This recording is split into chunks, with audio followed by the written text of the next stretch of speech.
Thank you very much, President Officer. I very much welcome the opportunity to have this debate this evening, and I'm grateful for the support of members across the different parties to allow that to happen. And it's appropriate that in this Biodiversity Week that we do talk about one of the, in fact, a number of the species who are a vital component in helping keep that biodiversity that we need. And it's interesting that tomorrow night in the House of Lords they will be debating exactly the same issue as we are debating tonight. Now, as we workers sit here at this latter part of the evening, and that's the last pun I shall try and use in this course of the evening, there are millions upon millions of honeybees, of bumblebees, of other insects, other pollinators going about their work, if you like, on our behalf, or we're a principal beneficiary of that work. And it is vital work, pollinating our flowers, our crops and our fruit. Now, 2 out of every 3 mouthfuls of food that we eat, it's reckoned to come from plants pollinated by insects. 84% of the European Union crops are pollinated by insects. 80% of wildflowers depend upon insect pollination. And the sad truth is that despite the fact that right now millions and millions of these insects are out doing their work, less in number are doing that than there were previously. And that's got profound implications because that number continues to decline. It's gone largely unnoticed by most of us for large numbers of years, and many have argued to get this up the political agenda, and I welcome the new attention that this issue has been getting over recent years.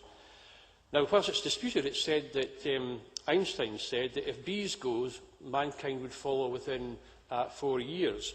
Now, that quote focuses the mind wonderfully on the nature of the challenge that we face as a result of this issue. We know there's serious decline, not just in Scotland, not just in the UK, not just in Europe, but across many other parts of the world. Honeybees, bumblebees and other species in decline.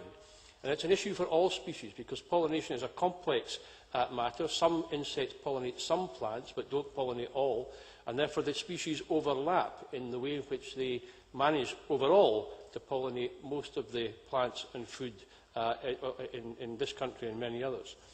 Now, we know that with the decline of the insect, pollination itself becomes less complete. It's more limited. Now, that means if it is less complete, there is less seed, and that means there will be less flowers the following season. In turn, less for the insects to survive on into a vicious downward cycle. Insect-pollinated plants, we know, are declining at a faster rate than those pollinated by water or wind pollination. We've got 27 bumblebee species in decline, 3 species already extinct. 7 bumblebee species declined by more than 50% in the last 25 years. 2/3 of moths and 71% of butterflies are in long-term decline.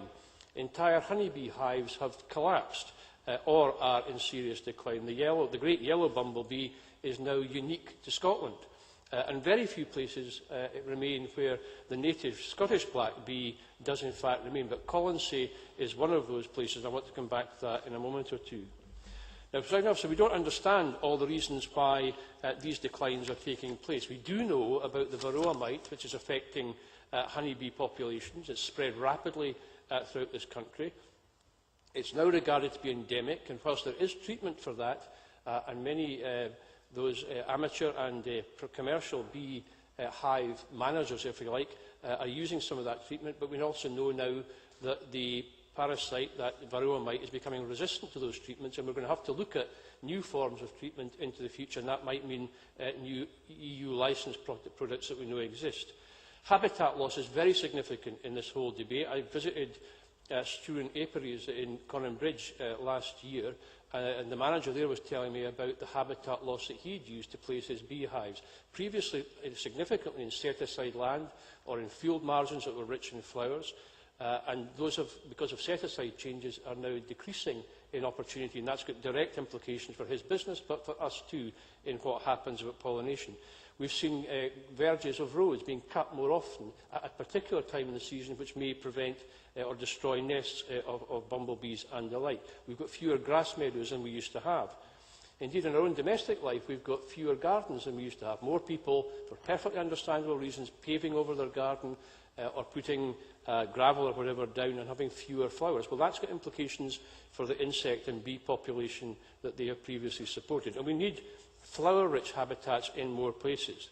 Now, there's a debate about insecticides and the impact of that on the population, and one of the dimensions of that is that not just where insecticides might kill directly insects and bees, but it's what happens at the sub-lethal level, where the long-term effects of toxicity on those species we don't fully understand. We need to do more to find out about that. Do we really understand the effect of climate change on this issue?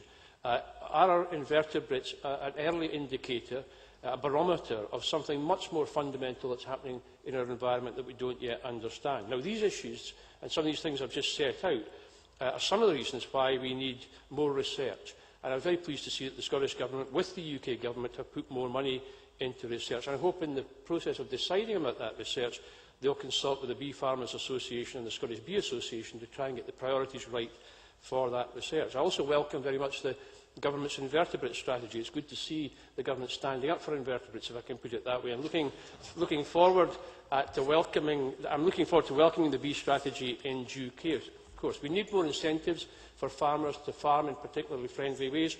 We need the SRDP to work to help with that. And we need individuals to do more than they're doing at present in their gardens. We need more diagnostic services to look at those bees that are dying and get them tested early to find out why.